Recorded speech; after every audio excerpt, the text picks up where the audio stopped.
Good afternoon, everyone. My final session. So with all of these sessions, we're trying to run the questions through the Q&A on the app, so if you could please submit those during the chat, and we'll run that through at the end. We're going to welcome Callum Nelson to the stage to talk about governance, guardians and gamification, a real-life journey to amplifying cybersecurity and influencing all parts of organisations to own and manage their cyber risk. Now, Callum's from the Australian Red Cross Lifeblood, which has recently become a part of my life again. As a POM who moved here 21 years ago, I finally was allowed to give my dirty blood over, and I now have 5 chips, so thank you very much for the sterling work your organisation does.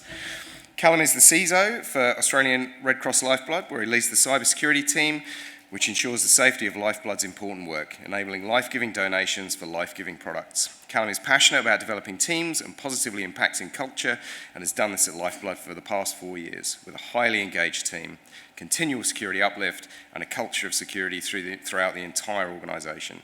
His past career spans digital transformations in banking, logistics, retail, and telecommunications sectors.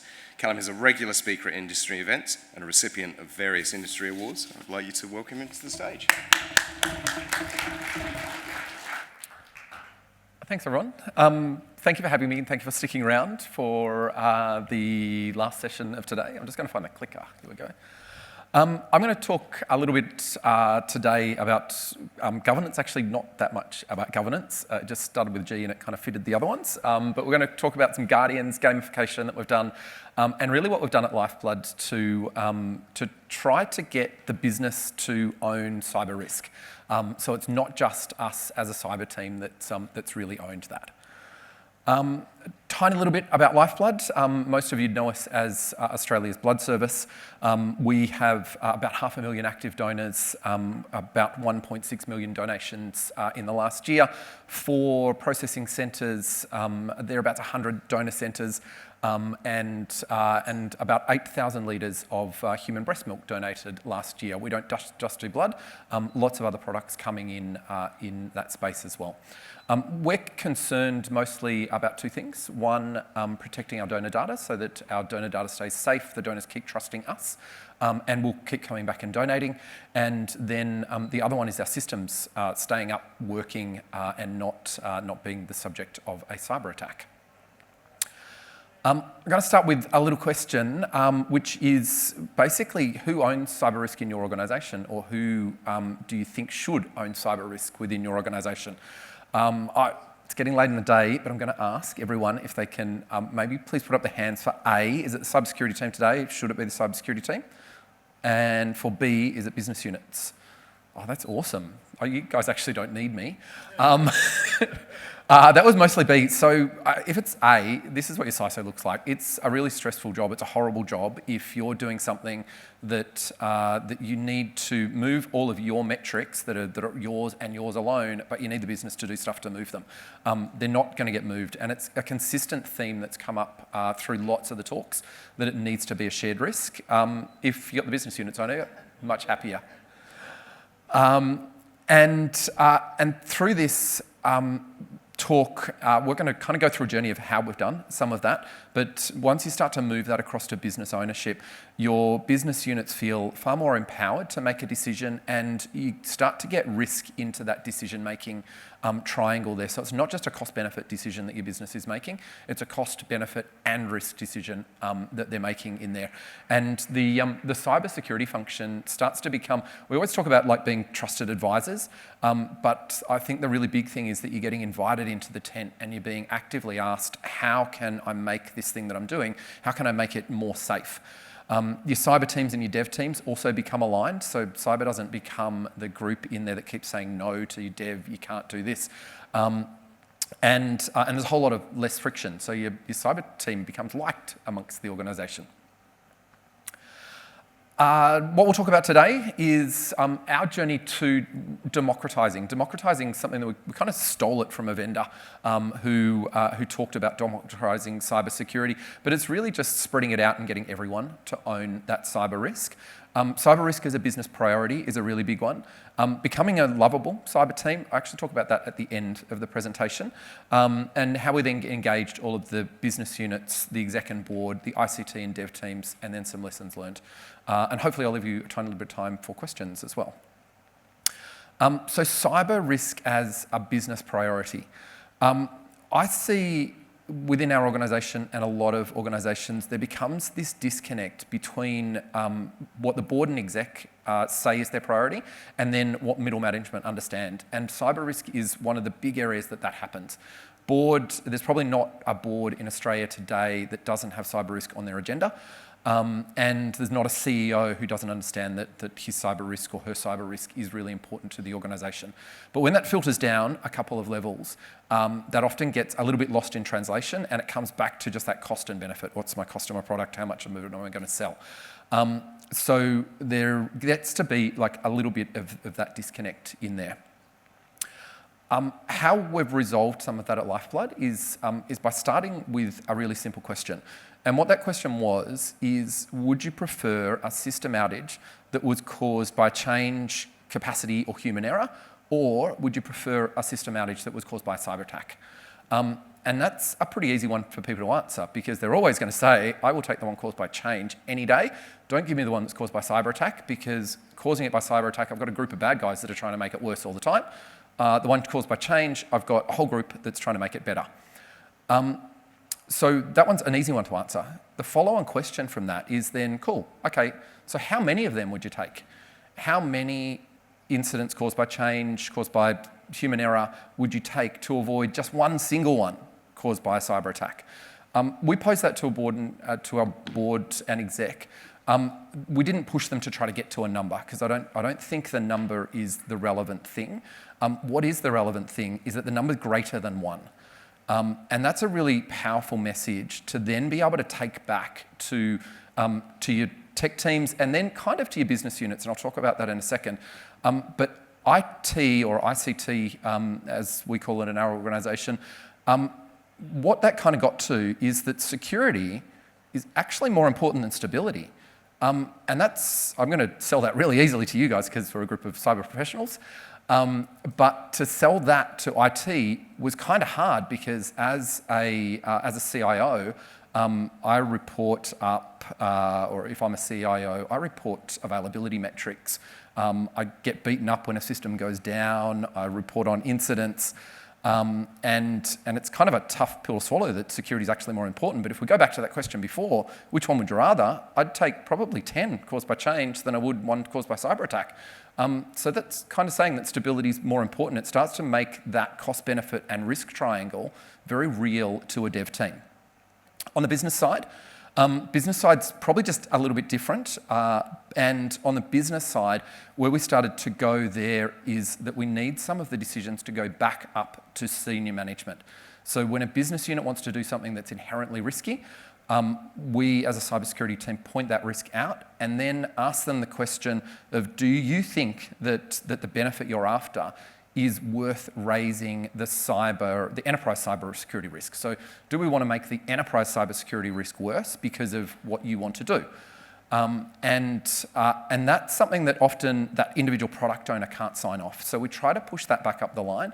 And by the time that gets up to the CEO, there's not too many direct reports to a CEO that will actively sit there and say, I think this benefit is so worth going after that I want to raise the enterprise cybersecurity risk.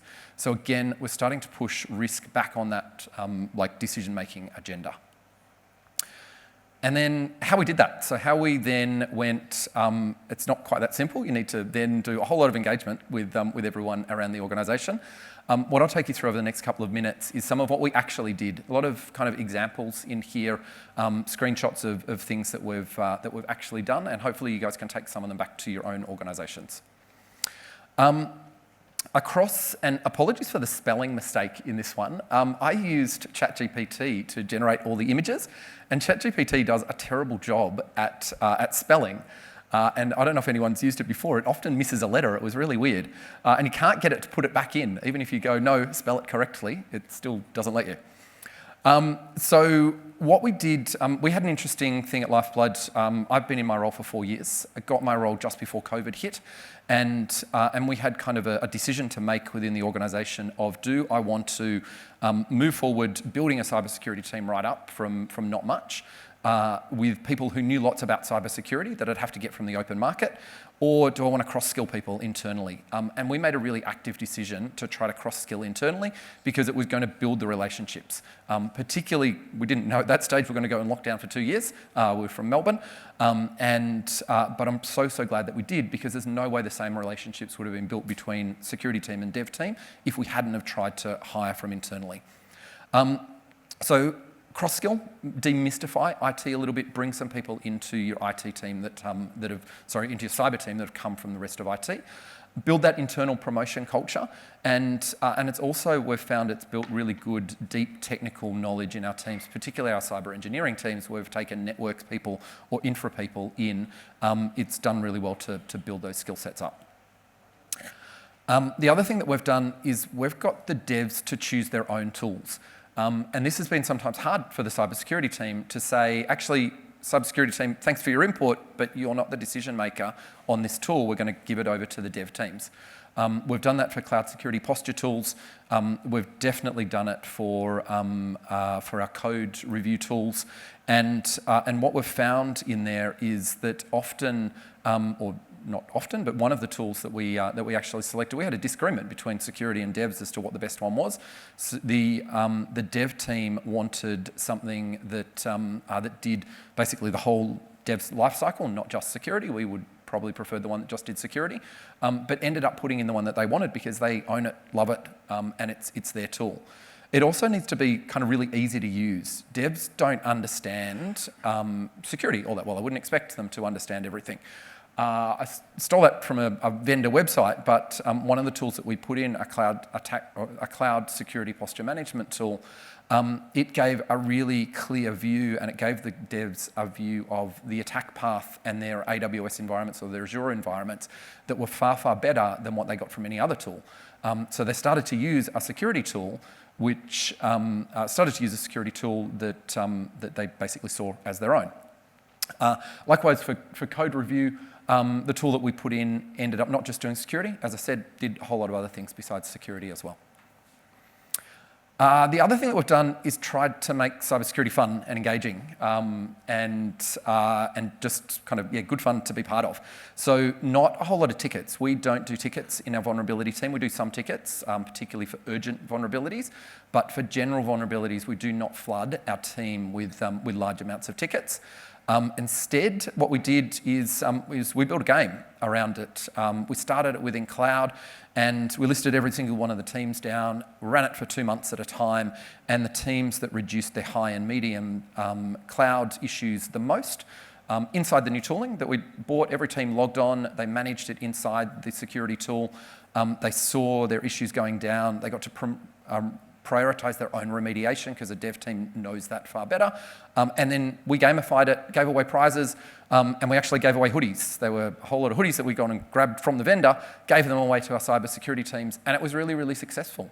What you'll see on that graph up there is not every single one of those numbers went down every time, and it was because we didn't get kind of complete penetration, but over time we've got more and more penetration across the teams.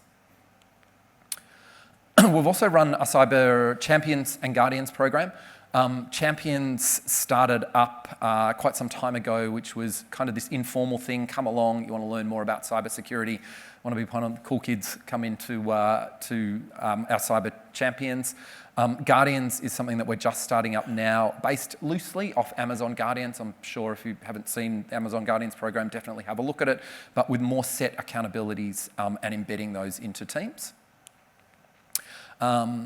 Next one, moving off ICT onto our business units. How we started to engage our business units was one, and this one's probably the most important thing if you're going to take one thing away, and in terms of getting your business to own risk, it's all around this first statement that if it's reported at an organisational level, it's me that owns it. I'm the CISO, I own it. As soon as I can break that down to business unit, they own it. But if I can't, it always comes back to CISO is the only one that cares about this metric. So if you've got a metric that you're trying to change and it's not reported by business unit, good luck trying to change it because it's going to get no cut through. The biggest thing that we noticed this one on is phishing stats. What I've got up there is phishing stats from earlier this year across all of our business units. And you can see this one was a baseline campaign. This one we took a real phishing email, we distributed it out to the organisation to understand our resilience, and the result was awesome. The result was a 1.2% click-through. That's really low, and the result was 31.5% reporting. That sounds okay. It was a little bit lower than I was hoping for a reporting rate, but 31.5%, if it was just my stat, probably would have been okay. Everyone would have gone like, nice work. But when we drill down into the by business unit figures, and you can see there, I've got a reporting rate of 20% in one of my business units and 33% in another business unit, whereas some of them have got 75%. There's a really big difference in business units. What that drove is a huge amount of action in those two business units that were low. They allowed cybersecurity to come in to talk to their people. We often have trouble getting airtime at those, but as soon as we report those stats by business unit, what we found is that we were very actively invited in. We had the business unit execs saying, cyber team, come and help us get our reporting rates up. So it instantly became a business priority because we're reporting it by business unit. We do a similar sort of thing for code scanning bases, for architectures approved that don't meet security requirements, for cloud posture issues, vulnerability levels, third-party risks. So we try to do it as much as we possibly can by business unit, because that means that you've got a business unit actively helping you.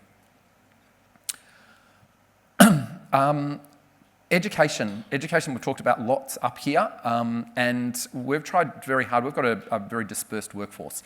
The majority of our people are either nurses in donor centres or scientists in these processing centres, and the e-learns don't work. I think we've probably heard that a couple of times on stage. Everyone in the room probably does exactly what I do, which is click, click, click, click, click as quickly as you can, try to answer the test. If you don't answer the test, you just try to answer the test again until you get it right. And I don't think they work, except for an audit. You probably need them in place in your organisation. Don't scrap your e-learns completely, because when the auditor comes around, it's going to be one of the few things that you can say that, that yes, I've made sure everyone actually did it. For us, we saw phishing as being one of the cornerstones of our learning, so we gave people a safe space to fail in. And some of our phishing sims we pushed to a really, really hard level so that people would actively fail. Threw little e-learns onto the back of them. I think I have a little e-learn onto the back of one of our credential harvesting ones.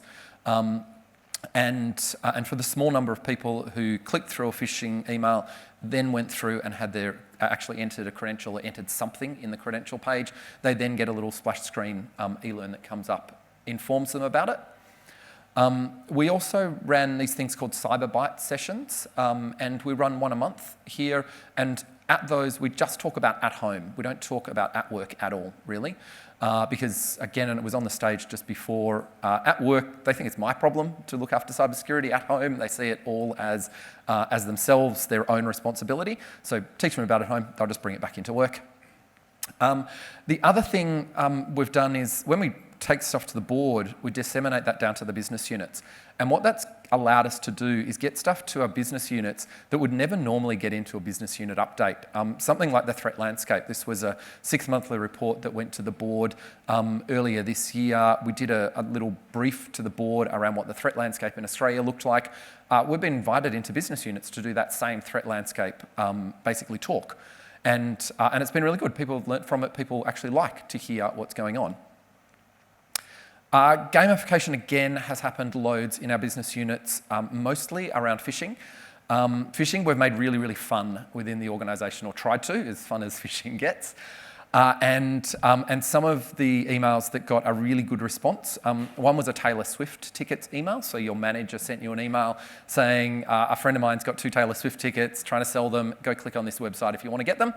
That one didn't get high click-through, but it did get loads of talk around the organisation because T-Swift was a pretty big thing.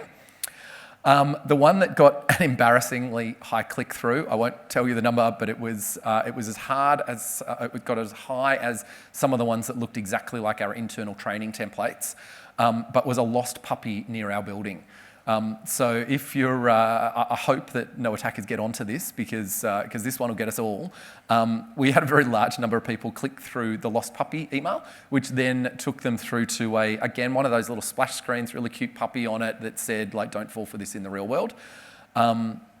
And we also do an awards. The quickest clicker, the most consistent reporting, and the teams that get the most reporting and most reporting, least click through, they also get awards once every 2-month period.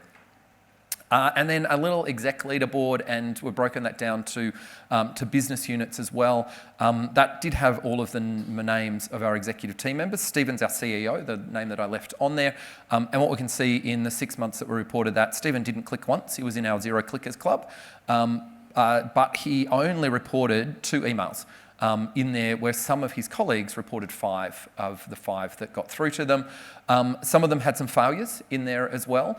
We took the approach of never naming people that had failures. We'd only celebrate the successes because we never wanted anyone to feel like they were getting beaten up over this. But those have been really, really popular too. We even showed that at the board. It was really interesting. You've never seen board members so excited to sit there and see how many times their CEO clicked through. So it was quite engaging for them too, I think. Engaging exec and board, just talked a tiny bit about it there. But metrics and storytelling. So the metrics are one, but don't have the metrics go forward without them actually being talked about, because by themselves, they kind of get lost. And metrics reporting into 2 sets, like standard set of metrics, but then also some uplift metrics. So we rolled out third-party remote access, and we then tried to track how many of our third parties got onto it. And that was really good in getting the business units, again, to push their suppliers onto our third-party access solution. And the other one is get your SOC talking, and I'll talk about this in just a minute, but reporting incidents, we went up and told our board, we talked to our board about notable incidents, but we also talked to the organisation about notable incidents as well. The one that I've left up there was an interesting one. This shows how good our phishing is that we sent these packs to all of our employees when we launched our new values, and one of the states, the courier company that was sending them out to their home address, actually sent an email to everyone. That email said, you're getting a package arriving at your home, here's your address. It was clearly unsolicited, and 60 or 70% of those all got reporting as phishing emails. So it was the people and culture people, they didn't think it was quite as funny as we did in the security team, but it was a really good show that our phishing education was working. We also talk a lot to exec about why we do the things that we do. Phishing and education, again, has been one of our cornerstones. And when we will report sometimes a high phishing click-through rate. Our click-throughs get up to about 20% on a really, really hard campaign. And when they do that, we'll show a graph like that one up there, which is the reason that they got up so high is because we were kind of running extreme difficulty emails. Education, the boards love and exec love briefing on current events. Up there is just a little kind of half email when the MediSecure thing happened. That afternoon, I made sure I pinged an email out to the exec team, to the CEO, just saying, this is what happened. Does it affect us? Doesn't it affect us? Here's what we know at the moment. Just short, sharp, doesn't need to be perfect, but keeps them really current on what's happening within the industry. And we've also involved our exec in some of our exercises. We got one of our exec directors to sign up to an exercise where we did an OSINT exercise on her. During that OSINT exercise, what the tester did is that picture there was taken off her previously open Facebook. It's now not open. And it was from her dog tag. They basically went through, Google Dorked all the addresses around that council area, found a street that she might have lived in, found a tiny little picture of a piece of a house that they thought belonged to her, tried to match that, and ended up, after a lot of work, finding her address.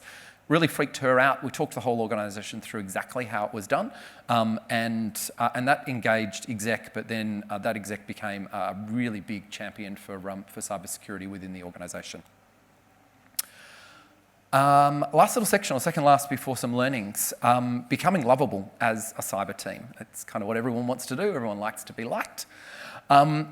Firstly, for us, the one thing that we've focused really heavily on, we talked about getting the business units to choose their products, but also making sure that, that we're building lovable products within the team. We've changed privilege access management solutions recently.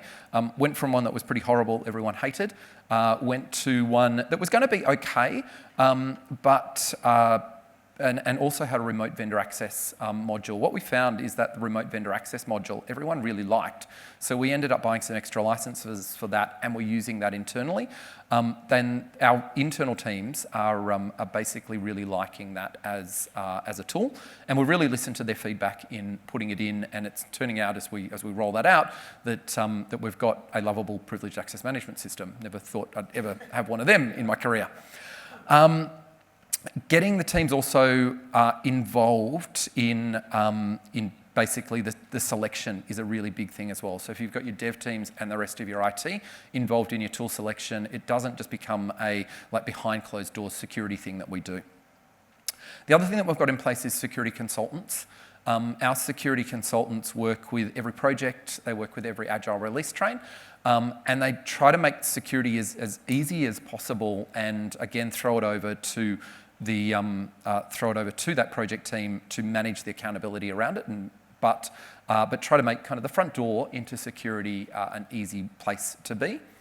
And then through our security teams, one of the things that I've pushed is not having the security team say no to things. Instead of saying no, say yes and. So yeah, absolutely, you can, leave that completely unsecure, and your risk of cyber attack goes up massively. And again, back to that's no problems. If you want to do that, you just need to go back to your executive, get them to get the okay from the CEO that we're going to raise the enterprise cyber risk, and we're good to go. And then through that process, it goes away, but it's not security that made it go away. It's the business that's taking accountability of taking that risk go away.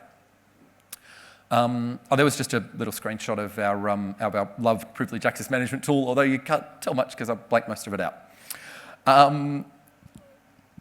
The other one within the team is one around psychological safety, and I think this is just important because I see it as one of the key contributors to engagement inside a security team, and also a culture of learning inside the team.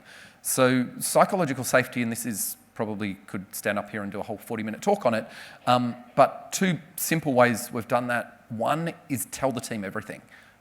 So they're a security team, they're used to knowing stuff. If they don't know stuff, they'll actively go and try to find that stuff. So just engage them like they're used to keeping secrets, tell them everything that you know, and also make it really safe to get something wrong or to break things. And I've got some of my team in the room today, and they will tell you and attest to the fact that I've told them that it is okay if we break stuff. If we are responding to an incident and we break things, in fact, I'd kind of like them to break more so that then I can have a conversation. Right back at the start of this, we talked about stability and security. I'd really like to test that. I'd like us to break a couple of things and for us to have that conversation at exec to say, like, was that okay?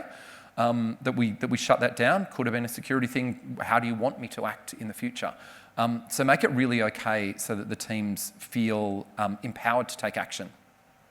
Culture of learning, I think, has been an important one for us as well in just getting people to do new things, learn new skills, move into new teams, rotate the team around just a little bit. Doing things like that makes for deeper understanding inside the team, a better engaged team, and an engaged, happy team is going to be more lovable to work with out in the business. And we also very much get all of our cybersecurity team involved in the implementation of new tools as well. Last one before I break for some questions. Some lessons learnt.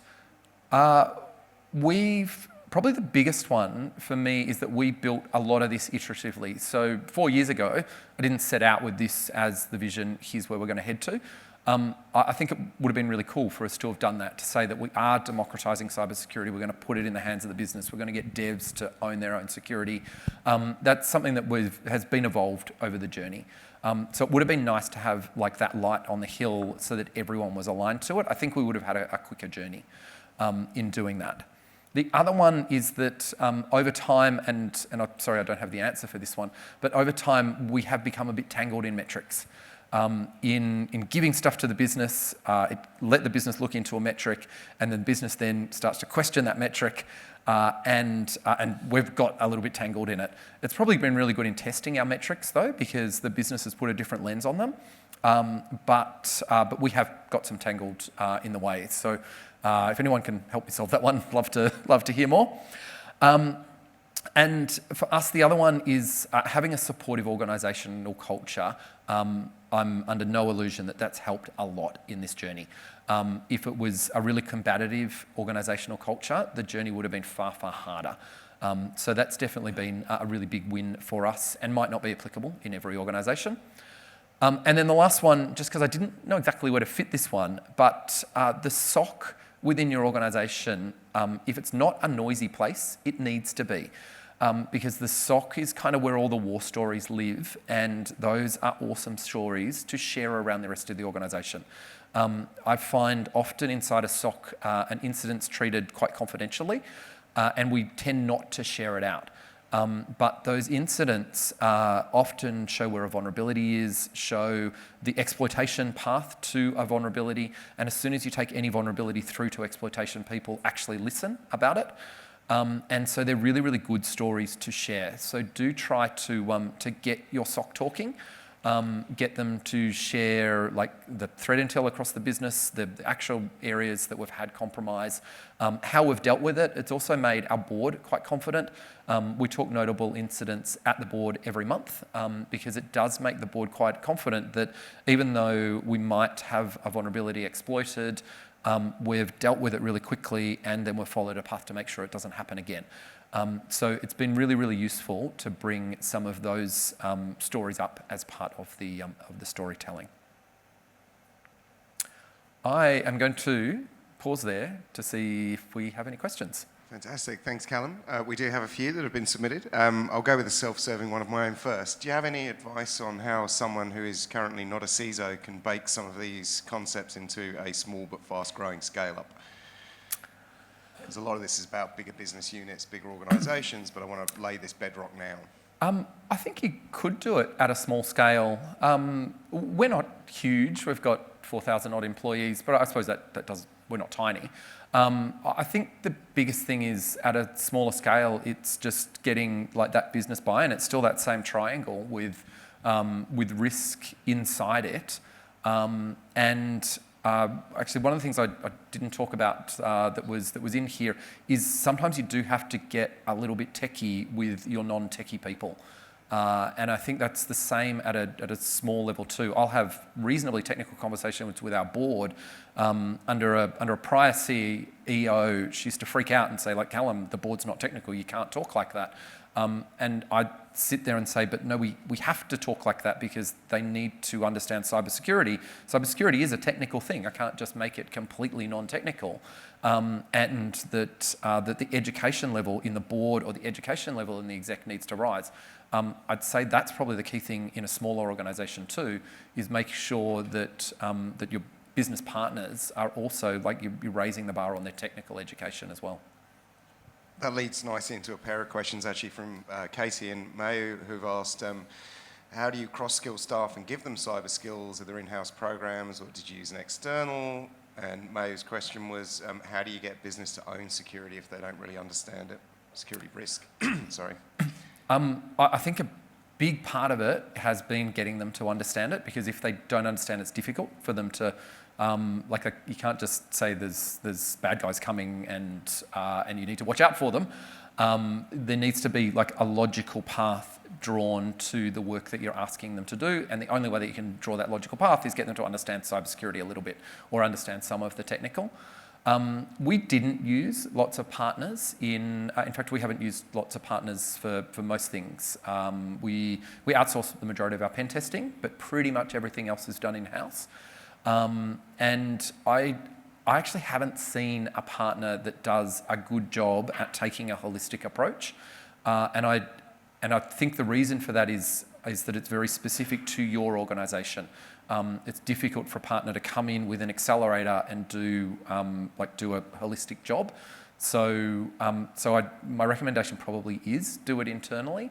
And it's also, we didn't dedicate someone to cyber culture until almost like 2 years on in the journey. If that's a 4-year journey, I've just seen, it took almost 2 years in before we had a dedicated cyber culture person. And having one of them earlier would have been, I think, really good as well. So kind of like make that part of someone's job. Also make them a non-technical person, because then they kind of hold the rest of your cybersecurity team to account, going, hang on, I didn't understand what you just said, so no one's going to understand it when I tell them. So I think that's really important. But I'd say in-house versus external, I think some of this stuff does need to be done in-house. Yep. And David has asked about your, excuse me, I think I've run out of voice just at the last moment.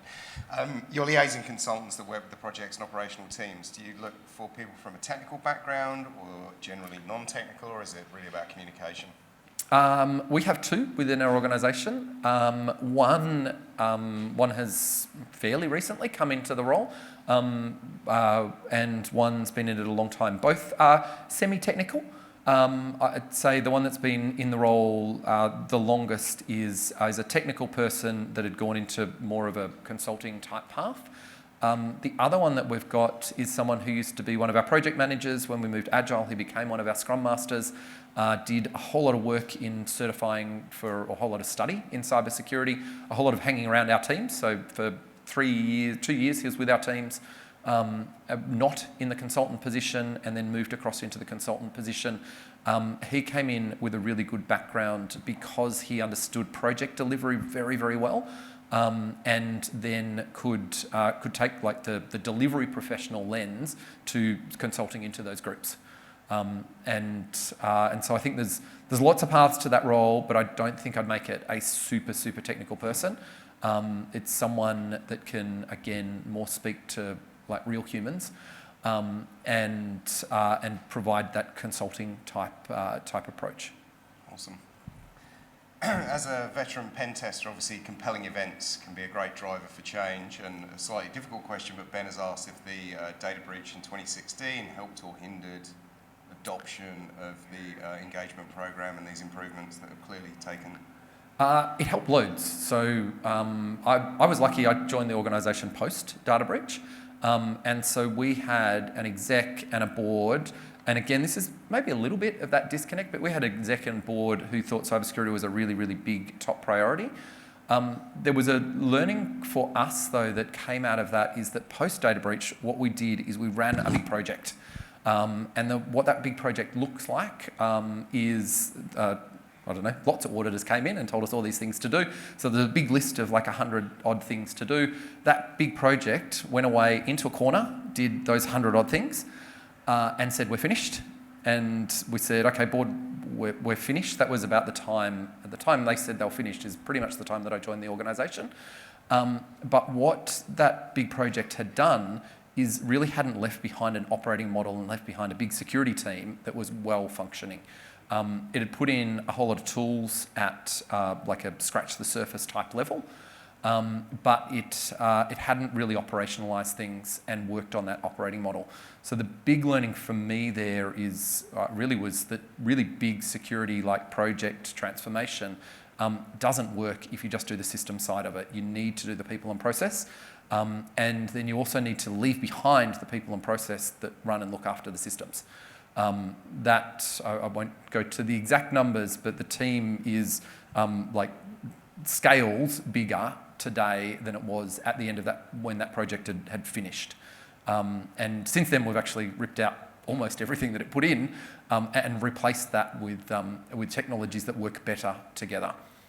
So yes, it helped at like the exec level. I probably wish we had have taken a step back from it and said, let's not like race to the finish line to tick off all the audit results. Instead, let's build like this holistic thing that can actually make the organisation more secure. Yeah, I think that makes a lot of sense. That pretty much brings us to the end. I always like to leave on a positive note. So can you tell us about this unicorn in your organisation that is the lovable Pam? The lovable Pam is, I don't want to sound like a salesperson up here. It's Beyond Trust we use.